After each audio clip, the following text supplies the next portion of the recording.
Buongiorno, benvenuti alla TG Sicilia. Le principali notizie. Terremoto giudiziario a Palermo. La procura chiede gli arresti domiciliari per l'ex presidente della regione Cuffaro, il parlamentare di Noi Moderati Saverio Romano e altri 16 fra politici, collaboratori e manager della sanità. L'accusa: associazione a delinquere, appalti truccati, corruzione, numerose perquisizioni. Il governatore Schifani, piena fiducia nell'operato della magistratura. Le opposizioni, colpo al governo, indagine inquietante. Oggi giornata dell'unità nazionale delle forze armate, celebrazioni in tutta Italia in nome della difesa, definita la forza che unisce. A Catania tantissimi giovani alla manifestazione in Piazza Università. A Marsala, nel Trapanese, smantellata una piazza di spaccio, arrestati in 6. La base operativa ancora una volta è il quartiere popolare di Sappusi. Palermo, girano in centro con pistole e tirapugni. Un commerciante fornisce il video ai carabinieri, denunciati 2 giovani. Dopo il delitto del sedicenne a Capizzi, Claudia Cantale, sociologa dei media. Le armi con troppa facilità nelle mani di chi ha perso il valore di vita e morte. Impera l'emulazione da social. A Catania denunciati 2 fantini che a ottobre avevano partecipato a Camporotondo Etneo a una corsa clandestina di cavalli. Le gare illegali consentono di intascare grosse somme con le scommesse. Ad Agrigento, Michele Placido dirige una miniserie Rai su Rosario Livatino, il giudice beato ucciso dalla stiglia mafiosa. Un impegno che affronto con entusiasmo, dice Placido al nostro TG. Giuseppe De Domenico sarà Livatino. Calcio, il Catania punta all'Altamura, ma deve fare i conti con diverse defezioni. Tra infortuni e squalifiche, domenica gli assenti saranno 4. Toscano spera di recuperare Pieraccini.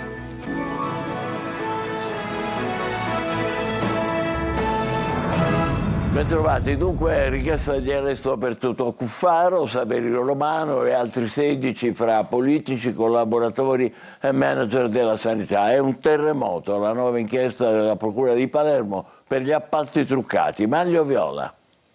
Dall'ex presidente della regione Totò Cuffaro al capogruppo della DC all'Ars Carmelo Pace, passando per lo storico autista e collaboratore di Cuffaro Vito Raso, per arrivare fino al deputato nazionale Saverio Romano di Noi Moderati, la procura di Palermo chiede al GIP di disporre gli arresti domiciliari per 18 persone. Oltre a politici e collaboratori ci sono manager di ASP e ospedali, primari e operatori delle forniture sanitarie. È un vero e proprio terremoto l'inchiesta per presunti appalti truccati condotta dalla procura di Palermo. In ballo ci sarebbero contropartite come assunzioni chieste dai politici a fronte di forniture sanitarie e appalti medicali nelle ASP di Palermo, Agrigento e Siracusa e negli ospedali palermitani. L'inchiesta però sarebbe molto più vasta di come appare. Oggi sono scattate le notifiche dei provvedimenti di invito a comparire parallelamente alle perquisizioni anche a casa del segretario nazionale della DC Cuffaro.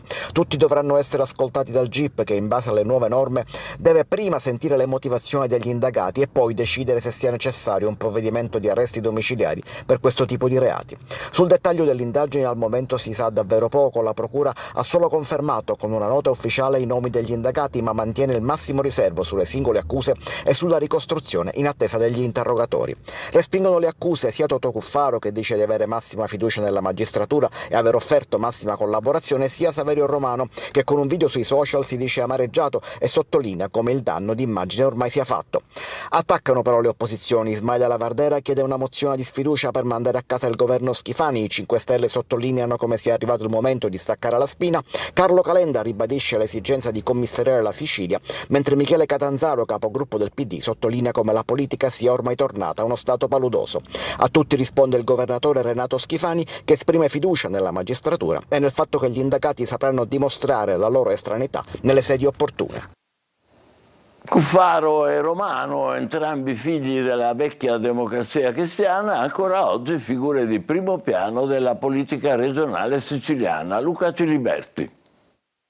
Totò Cuffaro e Saverio Romano, un legame politico di più di 30 anni. Cresciuti nella Democrazia Cristiana, entrambi in anni diversi sono stati segretari regionali dei giovani della Democrazia Cristiana, entrambi figli del vecchio potente ex ministro agrigentino Calogero Mannino. Totò Cuffaro, ex presidente della regione, Saverio Romano, ex ministro dell'agricoltura del governo Berlusconi. Un percorso politico condiviso tra i due, prima nella DC, poi il passaggio all'UDC. Romano lascia il partito di Casini, fonda il PID a sostegno di Berlusconi, poi la nomina a ministro, nonostante la pesante inchiesta per mafia nei suoi confronti. Nel 2001 la procura di Palermo lo accusava di essere vicino alla famiglia di Villa Abate. La soluzione arriverà nel 2012.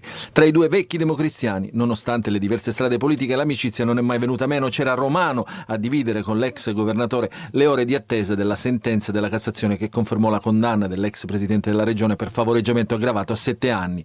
Cuffaro ne ha scontati meno di 5 tra indulto e sconti di pena. All'uscita dal carcere Cuffaro rifonda la DC con ottimi risultati regionali. Romano viene eletto in Parlamento con Noi Moderati. Nel 2023 i giudici hanno ritenuto estinta la pena accessoria dell'interdizione perpetua dai pubblici uffici. Per Cuffaro si è riaperta così la strada della politica attiva, con la possibilità di ricoprire anche cariche istituzionali. In prospettiva c'era un seggio alle prossime politiche, ma le loro strade, quelle dei centristi convinti, si sono separate ormai da mesi, pur restando insieme nel centrodestra. L'inchiesta di oggi è un terremoto all'interno del partito di Cuffaro. Oltre al suo leader, infatti, viene coinvolto e indagato anche Carmelo Pace, capogruppo della DC all'Ars, e l'ex braccio destro di Cuffaro, Vito Raso. Oggi, giornata dell'Unità Nazionale delle Forze Armate, si svolgono celebrazioni in tutta Italia con lo slogan "Difesa, la forza che unisce". A Catania tantissimi giovani che hanno partecipato a un evento in Piazza Università. Simona Mazzone. La memoria è un'arma potente per evitare di ripetere gli errori del passato. Un monito contro la crudeltà della guerra, un sì alla pace, si è elevato nella giornata dell'Unità Nazionale delle Forze Armate che si celebra in tutta Italia con diverse manifestazioni. Questa è Piazza Università a Catania, da dove il prefetto Signoriello ha ricordato l'articolo 11 della nostra Costituzione. L'Italia ripudia la guerra come strumento di offesa alla libertà degli altri popoli. Il tema di quest'anno, difesa, la forza che unisce, è un messaggio che attraversa ogni azione delle Forze Armate. Nel suo discorso, qui letto da una studentessa, il ministro della Difesa Crosetto dice che è l'umanità con cui operano a rappresentare la vera forza dell'Italia.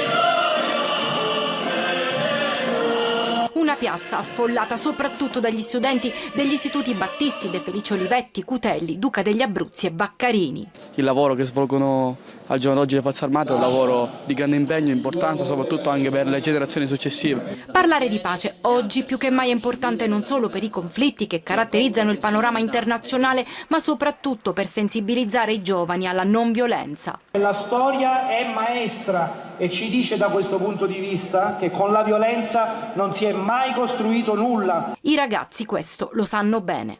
Purtroppo assistendo episodi di violenza e quindi è importante sensibilizzare ed educare noi giovani su queste tematiche.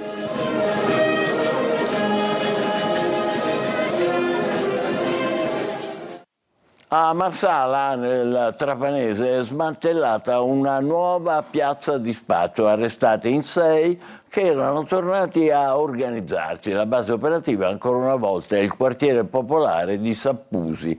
Laura Spanò.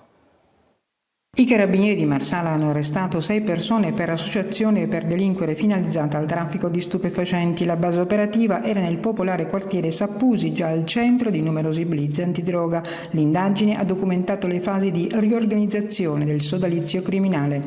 L'operazione si pone in rapporto di continuità con le precedenti indagini Virgilio e Virgilio 1, che negli ultimi anni hanno consentito di smantellare fino a impedire qualsiasi tentativo di riorganizzazione della storica piazza di spaccio di Sappusi. Eseguite perquisizioni personali domiciliari alla ricerca di armi, droga e soldi. L'inchiesta avrebbe fatto emergere le attività di approvvigionamento e commercializzazione di crack e cocaina e di documentare il sistema di recupero credito con estorsioni anche nei confronti di pusher della stessa organizzazione, che sarebbero stati costretti a dare impegno alla carta prepagata del reddito di cittadinanza a garanzia degli illeciti debiti contratti. Sempre a Marsala la Guardia di Finanza ha arrestato anche un uomo che aveva trasformato la sua casa in market del crack, sequestrata una carabina. Palermo, girano in centro con pistola e tirapugni in vista. Un commerciante fornisce il video ai carabinieri, denunciati 2 giovani, un fatto che conferma la facilità di procurarsi armi anche tra i giovanissimi. Marco Gullà. In giro a Palermo con una pistola e un tirapugni. 2 palermitani di 18 e 19 anni sono stati denunciati dai carabinieri con l'accusa di porto di armi e oggetti atti ad offendere e procurato allarme. A permetterne l'identificazione è stato un filmato del 24 ottobre consegnato da un esercente ai militari. Nel video i 2 giovani a bordo di una bicicletta elettrica in via Roma si scontrano con un pedone e cadendo a terra perdono una pistola immediatamente recuperata dal 18enne. All'arrivo delle forze dell'ordine i 2 si erano già dileguati, ma l'analisi del video e la conoscenza del territorio ha permesso ai carabinieri di identificare i 2 indagati. Il 18enne è stato fermato in piazza Chinici e trovato in possesso di una pistola a salve priva di tappo rosso e di un tirapugni. Il 19enne invece è stato riconosciuto e identificato dai carabinieri in via Roma a bordo della stessa bicicletta elettrica ripresa dalle telecamere dell'esercizio commerciale. Ancora giovani e pistole, un binomio sempre più frequente. Proprio ieri nel terzo blitz delle forze dell'ordine nel quartiere Zen è stato scoperto un laboratorio artigianale di munizioni, armi quindi giocattolo che poi però vengono lavorate artigianalmente atte a offendere. E poi la facilità di reperire armi sia nel dark web che nel mercato nero. Armi e violenza, un'escalation negli ultimi mesi, dal femminicidio di Sara Campanella alla strage di Monreale fino al delitto dell'Olivella. L'assassinio di Giuseppe Di Dio è l'ultimo caso di un'escalation di violenza nell'isola. È proprio a Capizzi è attesa l'autopsia sul corpo di Giuseppe, poi i funerali del 16enne, intanto i 3 fermati, tra cui il 20enne accusato dell'omicidio, saranno interrogati domani per la convalida del fermo. Francesco Triolo. Dovrebbero essere interrogati domani nel carcere di Enna Giacomo Frasconà Filaro, il padre Antonio, il fratello Mario e 3 uomini in stato di fermo da 3 giorni per l'omicidio di Giuseppe Di Dio, 16 anni, avvenuto a Capizzi davanti ad un bar sabato sera. Giacomo Frasconà, il più grande dei fratelli, è accusato di omicidio, tentato omicidio, detenzione abusiva di un'arma da fuoco clandestina, lesioni personali e ricettazione, mentre il padre e il fratello sono accusati di averla accompagnata in auto in occasione del folle blitz in pieno centro urbano. Il GIP si pronuncerà sulla richiesta di convalida del fermo con mantenimento della misura cautelare in carcere che sarà formulata dal pubblico ministero Salvatore Interlandi. Gli indagati, secondo quanto riferito dal difensore, l'avvocato Felice Lofurno del Foro di Nicosia, sarebbero intenzionati a rispondere alle domande del giudice per fornire la loro versione dei fatti. Secondo il penalista, Giacomo, il presunto omicida, sarebbe stato oggetto di una serie di sbeffeggi da parte della vittima designata che sarebbero culminati in un pestaggio avvenuto poco prima della sparatoria. Subito dopo il pestaggio e la tesi della difesa, il giovane avrebbe raggiunto una casa abbandonata dove avrebbe preso la pistola con cui poi ha sparato.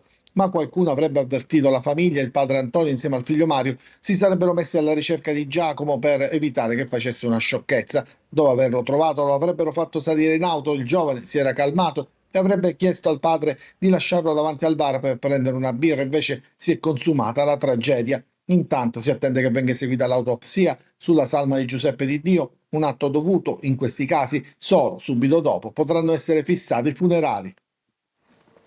È una strage, dicevamo, quella di giovani uccisi da altri giovani in Sicilia, spesso senza un movente. Sono 8 le vite spezzate dall'inizio dell'anno nella nostra regione.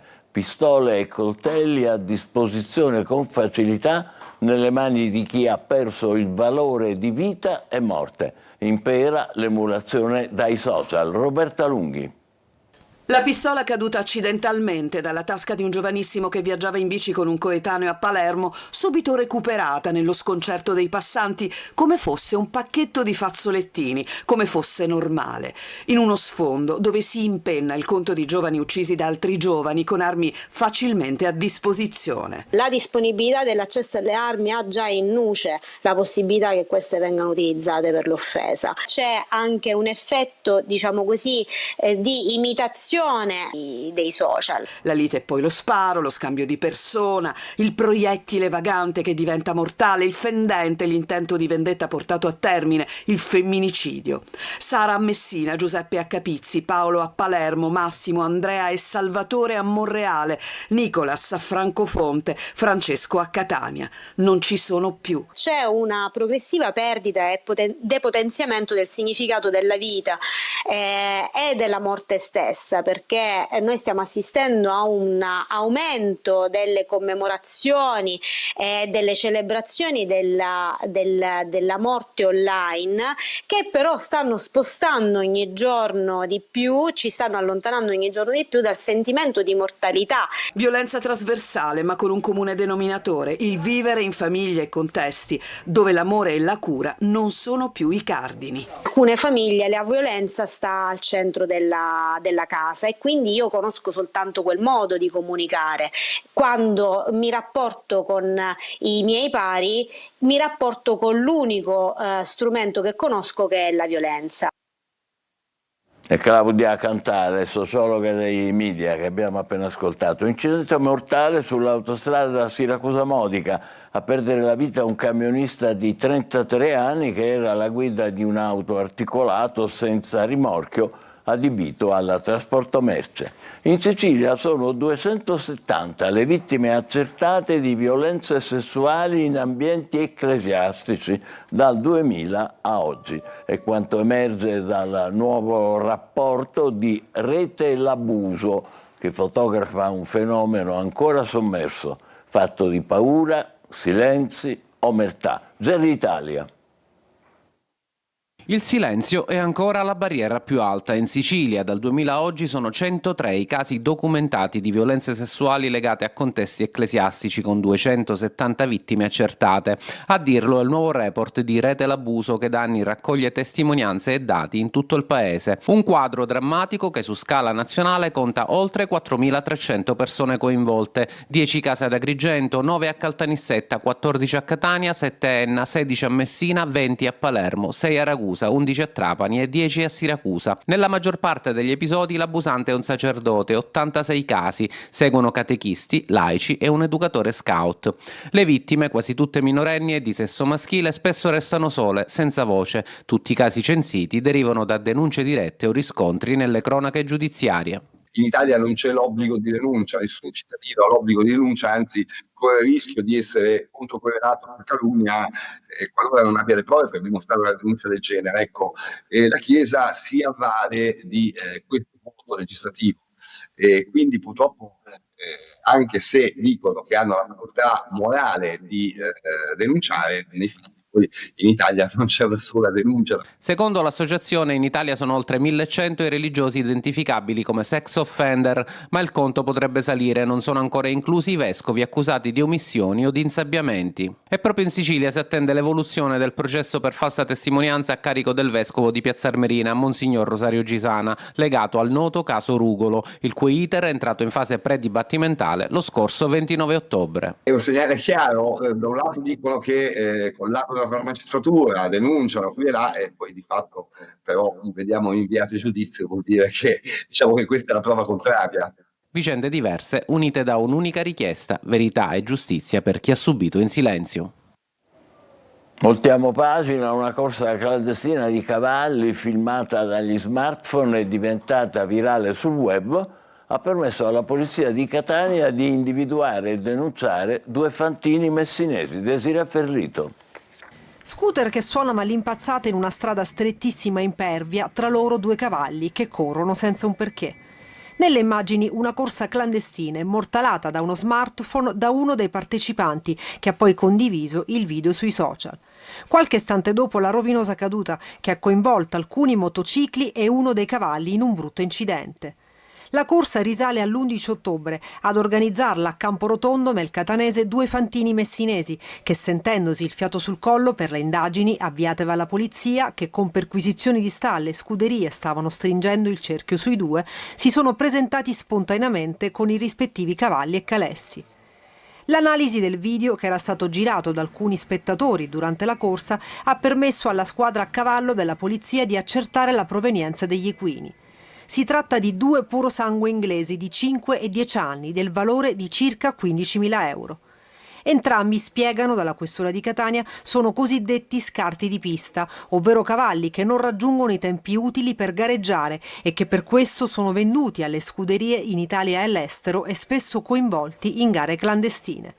I due fantini indagati sono stati denunciati alla procura di Catania.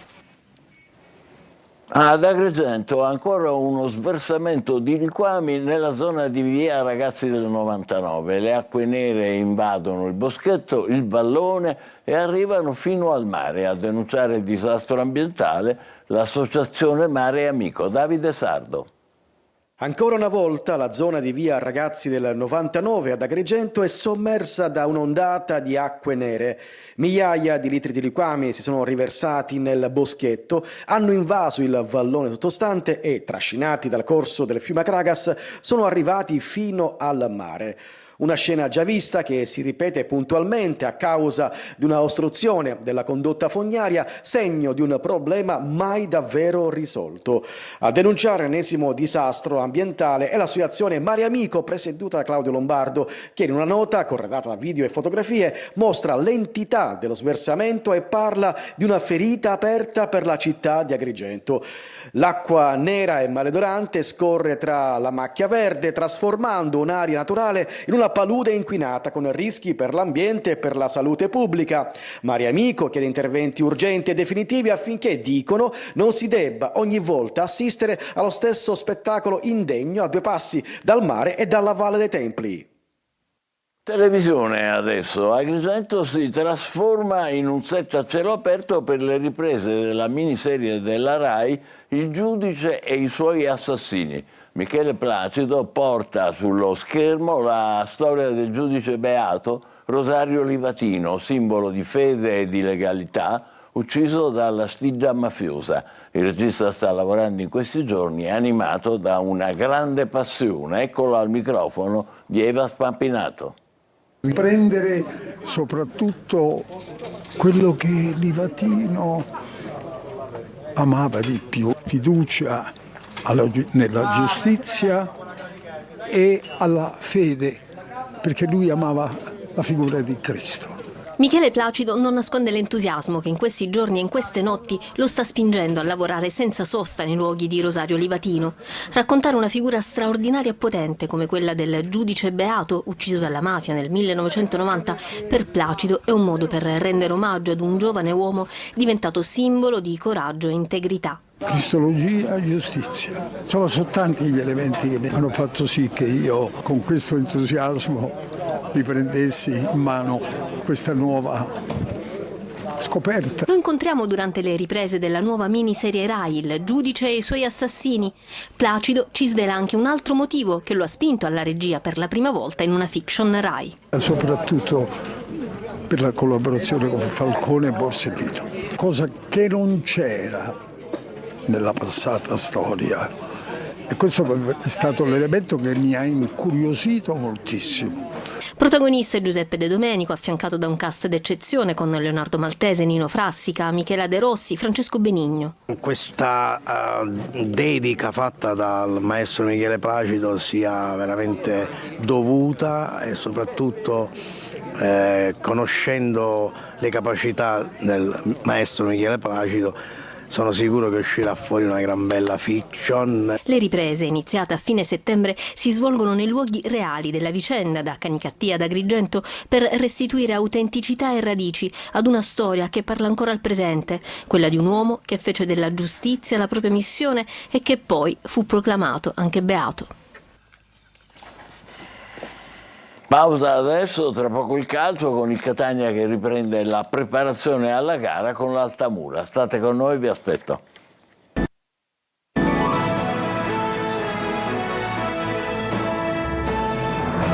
Calcio riprende oggi dopo 3 giorni di pausa la preparazione del Catania in vista della gara interna contro l'Altamura. Sarà squalificato Ierardi, Toscano spera di recuperare Pierazzini. Francesco Triolo.